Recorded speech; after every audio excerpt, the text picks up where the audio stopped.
हम बचपन से पढ़ते आ रहे हैं कि युद्ध की विपत्ति के दौरान मेवाड़ की रानी कर्णावती ने मुगल शासक हुमायूं को पत्र और राखी भेजी थी, जिसके बाद वह तुरंत उनकी मदद के लिए निकल पड़ा था। हालांकि मुगलों को महान बनाने की जिस तरह की तिकड़मों का जाल बुना जाता है, उसमें इस कहानी पर विश्वास करना मुश्किल है। क्या आपको पता है कि उस समय के इतिहास में ऐसी किसी भी घटना का कोई जिक्र नहीं मिलता। सबसे पहले आपको बता दें कि महारानी कर्णावती राणा सांगा की पत्नी महाराणा संग्राम सिंह उर्फ राणा सांगा ने राजपूतों को एकजुट कर मुगल शासक बाबर के खिलाफ एक मोर्चा बनाया और सन 1527 में खानवा के युद्ध में बाबर से भिड़े। हालांकि बाबर की तोपों फौज में जिहाद की भूख भरना और नई तकनीकों का इस्तेमाल मुगलों के काम आया। राणा सांगा बुरी तरह घायल हो गए और कुछ दिन बाद उनकी मौत हो गई। इसके बाद बड़े बेटे विक्रमादित्य को सिंहासन पर बैठा महारानी कर्णावती ने शासन शुरू किया। उनका एक छोटा बेटा भी था जिनका नाम था राणा उदय सिंह। वहीं राणा उदय सिंह, जिन्होंने 30 वर्ष से भी अधिक समय तक मेवाड़ पर राज किया और उदयपुर शहर की स्थापना की, उनके ही बेटे महाराणा प्रताप थे, जिन्होंने अकबर की नाक में दम किया था। इधर बाबर की मौत के बाद सन 1530 में हुमायूं गद्दी पर बैठा। उस समय गुजरात पर वहां की सल्तनत के बहादुर शाह का राज था। बहादुर शाह ने अपने राज के विस्तार के लिए कई युद्ध लड़े। हुमायूं के आक्रमण के बाद ही उनके राज्य का अंत हुआ। बाद में समुद्र में पुर्तगालियों के साथ एक बैठक के दौरान बात बिगड़ गई और वो मारा गया। ये वही बहादुर शाह थे जो कभी अपने अब्बा शमशुद्दीन मुजफ्फर शाह और भाई सिकंदर शाह के डर से चित्तौड़ में छिपा हुआ था। सबसे पहले बात करते हैं कि प्रचलित कहानी क्या है और कहां से आई।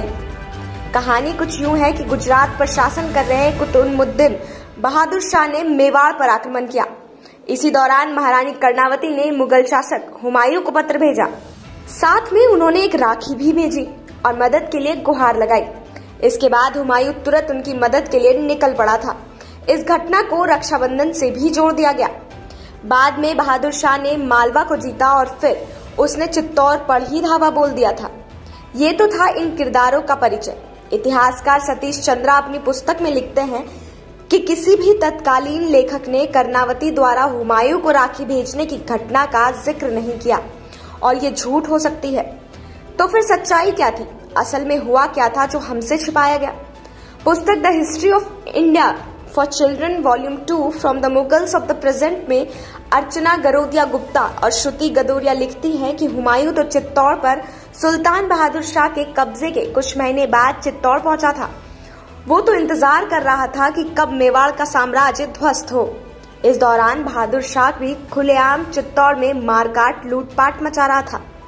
उसके मंत्रियों ने उससे कहा कि वो एक काफिर से लड़ रहा है, इसलिए मुस्लिम होने के नाते हुमायूं से नुकसान नहीं पहुंचाएगा। लेकिन हुमायूं ने चित्तौड़ के उसके कब्जे में जाने से इनकार किया और फिर हमला बोला।